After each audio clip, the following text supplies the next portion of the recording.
Excelente, chicos y chicas, ¿cómo le están pasando? Espero que esta reflexión sobre las técnicas de animación nos ayuden para generar criterios, ¿verdad? De cómo desarrollarnos. Muchos de los que están viendo o escuchándome tendrán muchísima experiencia en grupos juveniles y tendrán grandes experiencias con jóvenes y encuentros. Muchos tal vez es la primera vez que están empezando en este camino. Por eso en este taller específicamente no quiero basarme solamente en la experiencia. Si lo has hecho muchísimas veces o es la primera vez que lo vas a hacer, sino en los criterios. Hay mucha gente tal vez que ha hecho durante muchísimos años dinámicas y son buenísimos porque han hecho la misma durante 1, 2, 10, 20 años y ya la han apropiado y lo hacen muy bien y entretienen y son fabulosos y geniales. Son grandes animadores que mueven masas, que con su alegría y simpatía nos transmiten tanta emoción propio de nuestro carisma. Pero aunque tengan todos esos dones y cualidades, puede ser que durante muchos años han entretenido, pero no evangelizado. ¿Por qué? Porque han gastado sus energías en hacer que la gente se sienta bien, que eso no está mal, pero no necesariamente hemos puesto claro la meta de acercarlos a Dios. Por eso me gustaría hoy hablar sobre criterios para elegir una técnica, ¿verdad? Una técnica de animación, una dinámica, un encuentro, algo que nos guste. Hay que les gusta mucho bailar y son buenísimos bailando, cantando, que tienen una expresión corporal que transmite, o que tenemos muchísimo miedo y pánico para encontrarnos. Bueno, la palabra clave o la frase clave del día de hoy es: tenemos que pensar la pastoral. Tenemos que pensar nuestras intervenciones. Sería ilógico tener a 50, 60 chicos reunidos presencialmente o virtualmente y que nos reunamos porque nos tenemos que reunir sin haber tratado de quebrarnos la cabeza y pedirle al Espíritu Santo que nos ilumine. Bueno, vamos a dar en este momento algunos criterios propios para elegir cuál técnica. En el video anterior yo les decía de que hay diversos tipos de técnicas, ¿verdad? Tanto de animación, ya sea las de presentación, técnicas de animación y concentración, para un trabajo de contenido o para evaluar. Hoy vamos a tratar de ver algunos elementos que no se nos pueden olvidar. Bueno, ¿qué hay que tener en cuenta para elegir la técnica adecuada? Lo primero, como vamos a remarcar en este taller, pensar cuáles son los objetivos que persigue el grupo, cuáles son los objetivos que se persigue en el campamento, en la convivencia, en el seguimiento, en el tema, ¿verdad? Si estamos hablando de la oración o del valor del silencio, pues es muy ilógico que yo empiece haciendo una clase de Zumba. Bueno, ilógico, después se le puede sacar otro valor, pero digo yo, bueno, ¿será que me va a ayudar a acercar a las personas o va a ser una distracción para después volver a hablar? Sí, no debería haber un divorcio entre nuestras técnicas de animación y los objetivos que persigue el tema. Lo segundo es reconocer cuál es la madurez que tiene el grupo. Reconocer cuál es la madurez. Tengo que visualizar cuál es el grupo donde voy a estar. Pues si yo estoy tratando con niños muy pequeños y los pongo a leer, que la técnica sea que tengan que leer 40 hojas, pues va a ser un poco difícil. No voy a lograr captar la atención. ¿Se acuerdan sobre un video anterior sobre las técnicas para captar la atención? Bueno, también tenemos que ver cuál es la madurez en que se encuentra el grupo. Eso nos va a ayudar para ver cuál es la técnica, el tiempo y el momento. El otro tema muy importante es el tamaño del grupo, ¿verdad?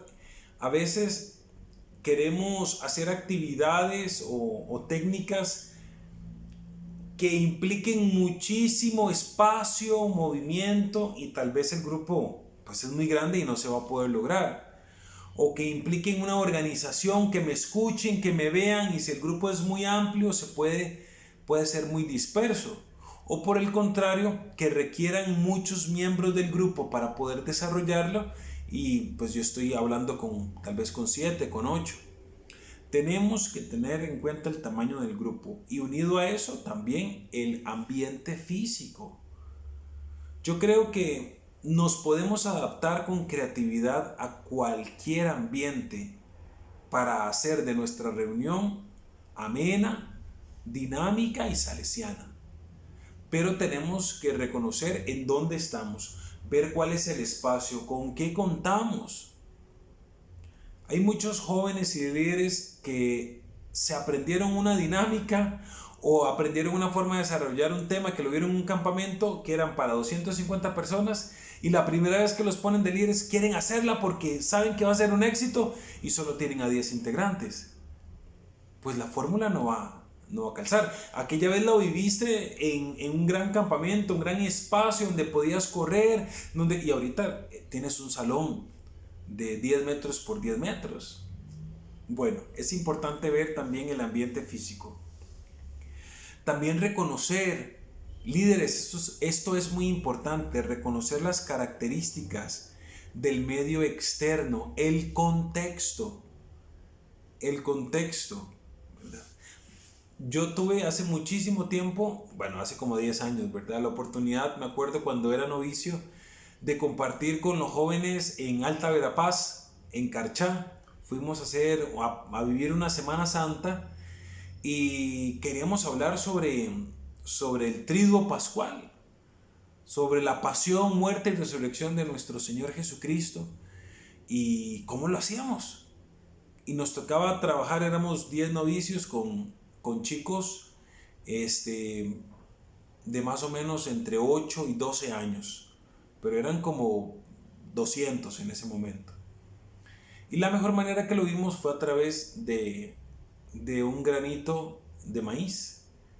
En esa zona pues hay la dieta básica también es a partir del maíz y del frijol, y utilizar un granito de maíz para todos, ¿verdad? De ir viendo cómo la semilla tiene que morir para dar vida, nos ayudó, y cada quien se llevó su vasito con su semilla y entendimos el contexto.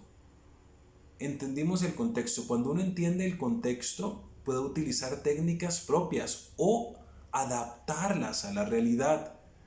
Tenemos que pensar la pastoral, no copiar y pegar, sino personalizar nuestras intervenciones.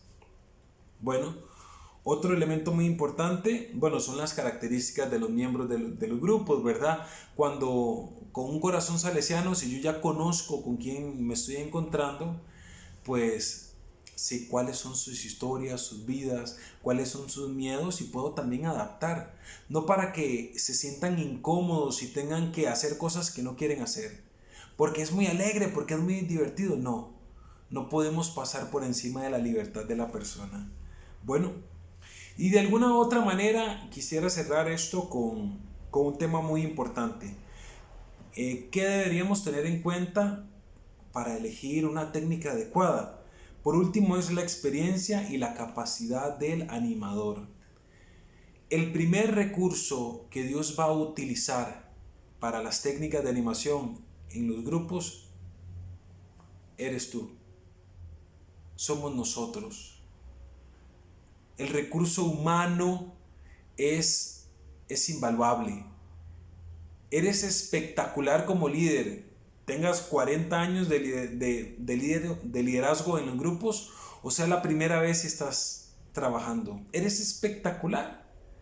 Y Dios te ha elegido. Entonces vale la pena ir viendo cuál es la experiencia que tengo.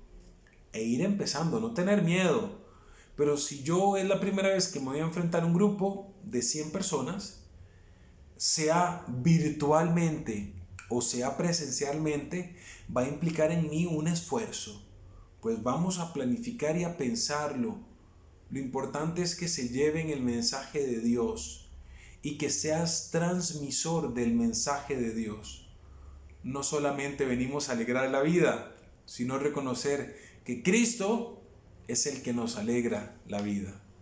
Bueno, que el Señor me los bendiga y ojalá tratemos de aplicar estos criterios. Tratemos de ir viendo, bueno, en mis intervenciones que he tenido en el grupo, he visto esos criterios. Me he puesto a pensar y a personalizar las técnicas de animación o he nada más copiado y pegado de experiencias pasadas. Bueno, es importante hacer un examen de conciencia y tratar de ir purificando nuestras motivaciones. Nos vemos.